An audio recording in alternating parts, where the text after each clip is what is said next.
Hello, welcome to another episode of Indie Wrestling Q&A. This is Brian Hardy, a former MWF champion. Any words about your screw job tonight?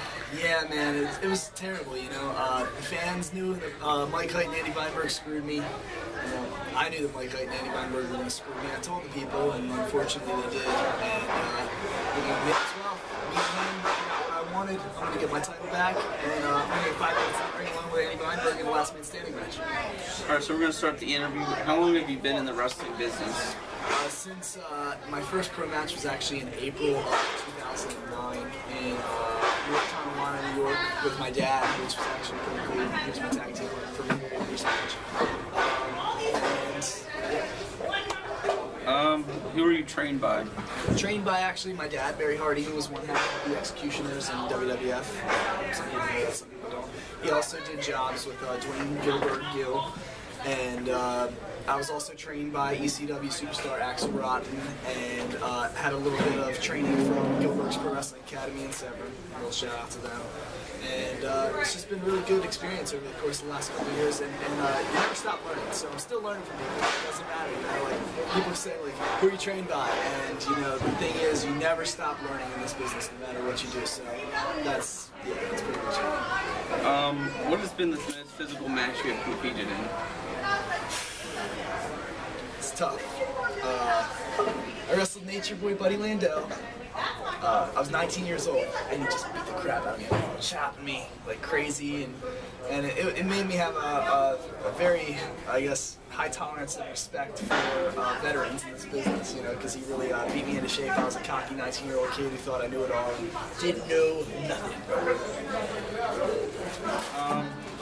Have you been physically injured due to wrestling?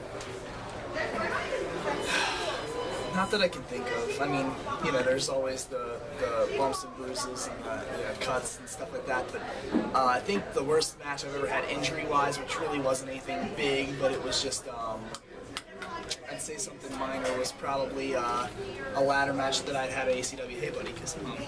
That's my son, little cameo shot. Sorry. Kiss him. Oh, yes, stand aside. Basically, we did a spot. It was me and Skull and Steve Diaz and Chris Cloud at ACW, and Chris Cloud actually giving me something he calls the Kryptonite Crunch on a ladder, and I swear for like 5 days I had an X across my back that was just a bruise. It was just a bruise that looked like an X, so my back was all purple and stuff.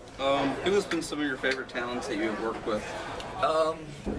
Eric Young, guy is hilarious, in ring and out of ring, just phenomenal guy to work in the ring with. I'd have to say right now my favorite match of all time is probably wrestling Jerry the King Lawler, and that's only because I respect him, not necessarily for what he does today, but for all the stuff he was doing back in the territory days of Memphis Wrestling and things like that. What other federations have you competed in? Oh goodness, we'd be sitting here for hours if I listed every single place. I've worked for every company in Maryland here at least one time, except for, I guess, EWA, but I did referee for a short while. I've wrestled all over New York for ESW, Empire State Wrestling, wrestled tons of places in Pennsylvania, Virginia. Yeah, I mean, like I said, it would be hard to sit here and like go over every single company that I've ever worked for. And MWF now, so pay attention. How many years has MWF been in business, and how did it come about? 1 year. Well, not to the day, but this is the 1 year anniversary show tonight, and it was pretty much just a vision. I wasn't going to do this, but I'll go off the record for a second. I want to give you a good interview, so we'll talk about this. This is the dirt. This is the dirt sheet, so you're only going to get this for your boy right here. Pretty much, I was just fed up with the way Maryland wrestling was, the way things were in Maryland wrestling, the way the promoters were running stuff, and I wanted to give the fans something that would send them home happy every single time they left the building, and I feel that for the last year we've done that. So MWF started in February of 2011. We are here in March of 2012, still kicking it with my boy right here, doing this interview, and we are strong and running. So what is your favorite match type?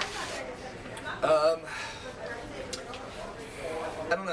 I like I like a lot of different stuff. I'm a very old school style wrestler. Like, people probably watch me and go, God, it's boring. He's not doing anything, and blah blah blah. Less is more. So, just always remember that. You know, when you're watching pro wrestling, that you don't have to go out and kill each other and do a million high spots and things like that.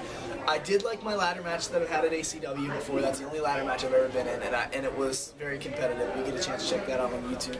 But I'm very much more an old school wrestler where I can just go in the ring and I don't have to have a gimmick match, or I don't have to, you know, brutalize someone's body for 90 minutes or whatever and do all these high spots and stuff. I just like old school fashion wrestling. Have you won any other titles in your career other than the MWF Heavyweight Championship? Of course, the MWF Junior Heavyweight Championship. I defeated Rhett Titus to become the first ever Junior Heavyweight Champion for MWF. The 1CW Cruiserweight Champion, that's a company in Delaware. I actually defeated Nunzio from the WWE and Crazy Shay, who was their champion at the time. And I have had a I've actually, besides that, there was one other title I held, and it was actually a fluke, but it was the ACW Light Heavyweight title, and I actually won the title that night because the Amazing Red didn't show up. So that's basically it. I've held 4 titles so far. So. Tell us how you got the name of the second generation sensation. Easy. My dad was a wrestler, and I'm sure there's a million guys in the business who have fathers that are wrestlers, and they don't ever jump at the opportunity to use something like that. And I wanted to start out when I was in high school with the name The Sensation Brian Hardy. I was like, when I graduate from high school, I'm going to be a wrestler. I'm going to call myself The Sensation Brian Hardy.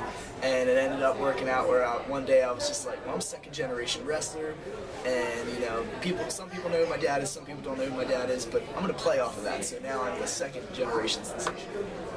So what are your hobbies outside of the ring? Taking care of my family. I don't have a life outside of my family. That's my life. It's work, come home, work on stuff for wrestling, have dinner with the family, tuck the kids in, work on some stuff for wrestling, maybe watch a movie with my wife, work on some stuff for wrestling. So pretty much that is my life, is just wrestling, my family, and my job that pays for all this other good stuff to happen on the side. Did you ever do high school wrestling in high school or no? Never wrestled amateur. I really wish I would have. That was one thing I still look back and kick myself in the butt for, is because like I see all my buddies now, like I've got younger friends that are still in high school and stuff like that, and I'm constantly telling them like, whatever you do, just legitimately be an amateur wrestler if you ever want to get into pro wrestling, because you'll have such more of a knowledgeable background of wrestling, and everybody says, well, amateur wrestling and pro wrestling, it's totally different. No, it could practically, you use some of the stuff from amateur wrestling that you use in professional wrestling too, so it can only do things to benefit you. Kurt Angle, for example, great wrestler, but he was an amateur wrestler. Of course, he went on to the Olympics, all that kind of stuff, but I really wish I would have, and I didn't. Do you follow any other sports? I just started following football this year. Ravens, surprisingly, Baltimore Ravens. First time. I've never been into football my whole entire life. I never was into really anything besides wrestling.